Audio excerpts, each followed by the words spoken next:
Doctor BR Ambedkar Konaseema జిల్లా అమలాపురంలో ఈ నెల 15న జరగనున్న ఇండియా పాకిస్తాన్ మ్యాచ్ కోసం దేశవ్యాప్తంగా క్రీడాభిమానులు ఎదురుచూస్తున్నారు. ఇప్పటికే జిల్లాలో పలు చోట్ల స్క్రీన్లు ఏర్పాటు చేసేందుకు సన్నాహాలు చేస్తున్నారు. పాకిస్తాన్పై ఇండియా ఖచ్చితంగా గెలిచి తీరుతుందని యువత తెలిపారు.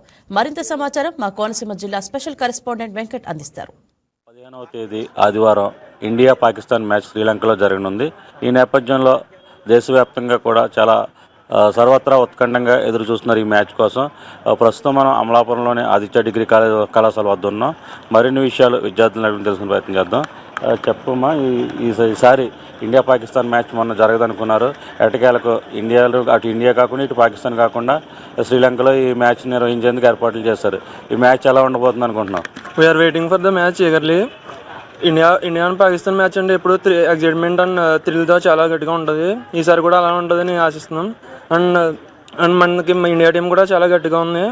We will give good competition to them and we will win. ఎవరు ఎక్కువ స్కోర్ చేయగలరు? ఓపెనర్ ఎవరైతే బాగుంటుంది అనుకుంటున్నాం? అభిషేక్ శర్మ అయితే ప్రస్తుతానికి ఇంజనీరింగ్లో ఉన్నాడు.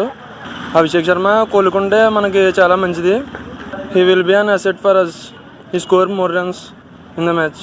ఇప్పుడు పాకిస్తాన్ మ్యాచ్లో ఎవరు డేంజరస్ బ్యాట్స్మెన్ అనుకుంటున్నారు? అసలు ఎవరు? రిజ్వాన్, బాబర్ ఆజం వీళ్ళందరూ ఉన్నారు పాకిస్తాన్లో. ఇండియా వచ్చేసి వెరీ వెల్గా ఇప్పుడు 2 మ్యాచెస్ పెట్టారు. 2 మ్యాచెస్ బాగా పర్ఫామ్ చేశారు. ఇది ఎల్లుండి జరగబోయే శ్రీలంకలో India versus Pakistan greatest rivalry అని చెప్పొచ్చు. ఎందుకంటే చాలామంది ఇండియా వర్సెస్ పాకిస్తాన్ బాగా వ్యూ చేస్తారు, అందరూ బాగా చూస్తారు కూడా మ్యాచ్. అండ్ మన ఇండియా ఫామ్ వచ్చేసి very well. Most of the ఇప్పుడు ప్రస్తుతం అభిషేక్ శర్మ స్టమక్ ఇంజరీతో రెస్ట్లో ఉన్నాడు. ఓపెనర్గా సంజు శాంసన్ రావచ్చు. అండ్ బౌలింగ్ కూడా వచ్చేసి చాలా nice. Bumrah, Varun Chakravarthy all are good in team. చాలా రోజుల తర్వాత ఈ మ్యాచ్ జరగబోతుంది కదా, మీ ఫ్రెండ్స్ మీరు ఎలాంటి ఏర్పాట్లు చేస్తున్నారు? మా ఫ్రెండ్ వచ్చేసి నెదురుని స్క్రీన్ పెట్టిస్తున్నాడు, ఇన్వైట్ చేశాడు రమ్మని. మేము అందరూ వెళ్దాం అనుకుంటున్నాం. అండ్ మా స్ట్రీట్స్ చుట్టుపక్కల కూడా స్ట్రీట్స్ అరేంజ్ చేశారు. అక్కడికి వెళ్ళి చూద్దాం అనుకుంటున్నాం. ఈసారి కుదిరితే మా స్ట్రీట్లో కూడా పెట్టిద్దాం అనుకుంటున్నాం. ఇప్పుడు ఇండియా పాకిస్తాన్ మ్యాచ్ జరగనుంది కదా, ఈ నేపథ్యంలో ఇండియా ఎంత స్కోర్ చేస్తుంది అనుకుంటున్నారు మీరు? అప్రాక్సిమేట్లీ 200+ 250 ఆ రేంజ్లో ఉంటుంది సార్. ఓపెనింగ్ అభిషేక్ శర్మ, సంజు శాంసన్, తిలక్ వర్మ వీళ్ళందరూ ఉన్నారు కాబట్టి స్కోర్ అప్రాక్సిమేట్లీ ఎక్కువ వెళ్తుంది. పాకిస్తాన్ బౌలర్ని మన వాళ్ళు ఎదుర్కోగలరు అంటారా? Easy, definitely. Abhishek Sharma openers అన్నీ బాగున్నాయి సార్. అయితే ఇప్పుడు పాకిస్తాన్కి సంబంధించి అందులో కూడా కొంతమంది గట్టి ప్లేయర్లు ఉన్నారు. వారిలో ఎవరు బాగా మనకి విధ్వంసకరంగా ఆడే అవకాశం ఉంది? వారిని డేంజర్ అనుకునే ప్లేయర్ ఎవరు ఉన్నారు?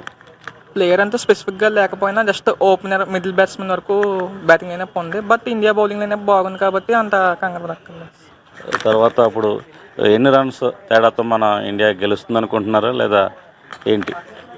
అది ఎస్టిమేట్ చేయలేము సార్. అది సో స్టార్టింగ్ బ్యాటింగ్ లైనప్ చూసుకుంటే ఇండియా అయితే ఎక్కువ స్కోర్ ఇస్తుంది. లేదా బౌలింగ్ వాళ్ళు పాకిస్తాన్ ఎంచుకున్నా సరే బ్యాటింగ్ లైనప్ బాగుంది కాబట్టి ఓకే అండి. టోటల్గా శివరాత్రి రోజున ఇండియా పాకిస్తాన్ మ్యాచ్ జరగబోతుంది. చాలా రోజుల తర్వాత ఏగర్లీగా అందరూ కూడా క్రికెట్ అభిమానులు కూడా ప్రపంచవ్యాప్తంగా ఎదురు చూస్తున్నారు. ఈ నేపథ్యంలో మన ఇండియా ఎవరైతే ఉన్నారో గెలవబోతుందంటారా? గెలుస్తుంది సార్, డెఫినెట్లీ పాకిస్తాన్తో గెలుస్తుంది. ఎన్ని రన్స్తో తేడాతో గెలుస్తుందంట? అది మన బౌలింగ్ డెత్ బౌలింగ్ లైనప్ బట్టి డిమాండ్ అయి ఉంటుంది. And Pakistan batting lineup so వాళ్ళు వీక్గా ఉంటే ఈజీగా గెలవచ్చు. ఇక్కడ ఫ్యాకల్టీ కూడా ఉన్నారు, ఆయన కూడా అడిగి తెలుసుకుందాం. సార్ చెప్పండి, ఇప్పుడు ఇండియా పాకిస్తాన్ మ్యాచ్ చాలా ఆతృతగా ఎదురు చూస్తున్నారు. అటు స్టూడెంట్సే కాదు, ప్రపంచవ్యాప్తంగా మన భారతీయులు ఎక్కడున్నా సరే ఈ మ్యాచ్ జరగాలని కోరుకుంటున్నారు. మొన్న అయితే పాకిస్తాన్ ఇండియా కూడా రద్దు అవుతుందని అనుకున్నారు చాలామంది. అయితే ఈ నేపథ్యంలో అటు ఇండియాలోని ఇటు పాకిస్తాన్లో కాకుండా ఆపరేషన్ సింధూర్, కగారై చూస్తుంది. ఈ నేపథ్యంలో ఇప్పుడు శ్రీలంకలో ఏర్పాటు చేశారు ఈ మ్యాచ్ ఏదైతే ఉందో లీగ్ దశలో ఉన్న మ్యాచ్ని. ఈ మ్యాచ్ ఎలా ఉండబోతుంది అనుకుంటున్నారు?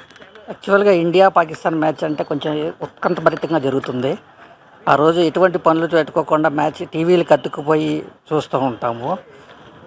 గత పుల్వామా పాకిస్తాన్ వాళ్ళు పుల్వామా అటాక్ చేసిన తర్వాత వాళ్ళకి మనకి కొంచెం యుద్ధ వాతావరణం జరుగుతున్నది. అది క్రీడల మీద పడకుండా అటు దానికి క్రీడలుగానే చూసుకోవాలి, యుద్ధాన్ని యుద్ధంగానే పరిగణించాలి. ఫైనల్గా శివరాత్రి రోజున పాకిస్తాన్ ఇండియా తలపడిపోతుంది. అయితే ఈ మ్యాచ్లో ఎవరు విజేత కాబోతున్నారు? వాళ్ళని ఎప్పుడూ కోరుకుంటూ ఉంటాను. ఎప్పుడు మన భారతీయులము ఇండియా వైపే మనకు గెలవాలని మా శివరాత్రి సందర్భంగా జాగారం చేస్తూ ఇండియా గెలవాలని కోరుకుంటూ ఆకాంక్షిస్తున్నాను. జై భారత్, జై భారత్. అది ఇక్కడ ఉన్న తాజా పరిస్థితి. ఏదేమైనప్పటికీ కూడా ఖచ్చితంగా పాకిస్తాన్పై ఇండియా మంచి స్కోర్ సాధించి విజయం సాధిస్తుందని ఆశాభావం అయితే వ్యక్తం చేస్తున్నారు ఇక్కడ ఉన్న విద్యార్థులు కానీ, అదేవిధంగా అధ్యాపకులు కానీ. అదేవిధంగా ఈ చాలా రోజుల తర్వాత జరుగుతున్న పాకిస్తాన్ ఇండియా మ్యాచ్ యుద్ధ వాతావరణంతో కాకుండా స్నేహపూర్వకంగా ఆడి ఏదైతే స్పోర్టివ్ స్పిరిట్ ఉందో అది కొనసాగించాలని కూడా కోరుతున్నారు. ఏదేమైనప్పటికీ కూడా ఖచ్చితంగా ఇండియా పాకిస్తాన్పై విజయం సాధించి తీరుతుందని కూడా ఇక్కడ చెప్తున్న పరిస్థితి ఉంది. కెమెరా పర్సన్ వరుణ్తో వెంకట్, అంబేద్కర్, కోనసీమ జిల్లా నుండి. ఈ వీడియో మీకు నచ్చినట్లయితే లైక్ చేయండి, షేర్ చేయండి, మా ఛానల్కి సబ్స్క్రైబ్ చేయండి.